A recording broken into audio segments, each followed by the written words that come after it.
What's your opinion on the New Revised Mass? Great, great, great. I was involved in trying to translate this over 10 years, more than that. I was on the bishops' committee that worked on it. You know, the liturgy of the Roman Rite is in Latin. That's the language of the Roman Rite. And so the Mass is the same everywhere. The same actions, the same text, but translated. And so we have translations into English, translations into Polish, translations into Urdu, translations into Mandarin, translations into Swahili.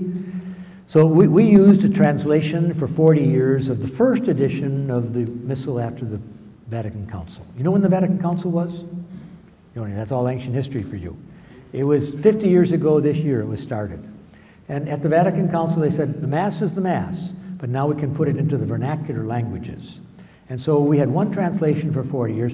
They came out about 10 years ago with a new edition of the Roman Missal. And so we had to translate that. It took us 10 years. And then they said the translation is going to be more faithful to the Latin than the English, which was a paraphrase, the old language. It was nice, but it wasn't the good and faithful translation of the Latin Mass. What we have now is a good and faithful translation of the Latin Mass. So sometimes the words are a little different, but that's because the faith is different. You know, every science has its own vocabulary. You know, you don't do math if you don't know what a quadratic equation is.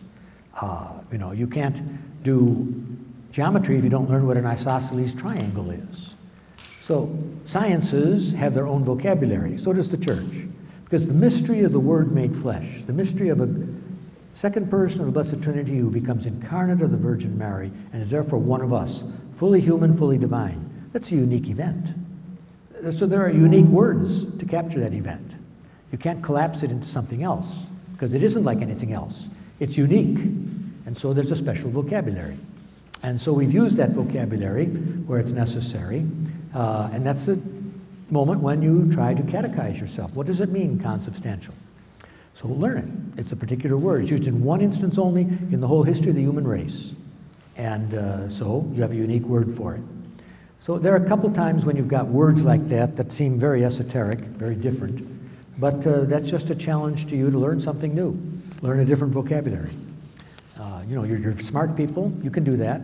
If you can learn geometry and you can learn physics and chemistry and all the different names of the elements, you can certainly learn a few theological terms. There's no reason why you can't. You know, God isn't stupid and neither are you. So learn the vocabulary. I'm sorry I'm not more sympathetic to these problems, but I've been working on this for 10 years. And I think it's a very good text.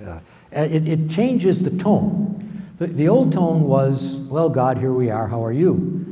Pretty offhanded. This is a very much different tone. You come into the presence of the living God. You come, therefore, with great respect, great reverence, and humbly. And that's in the new text. It wasn't there so clearly in the old text. God is not the boy next door. And so there's a difference in the tonality, a difference in the translation.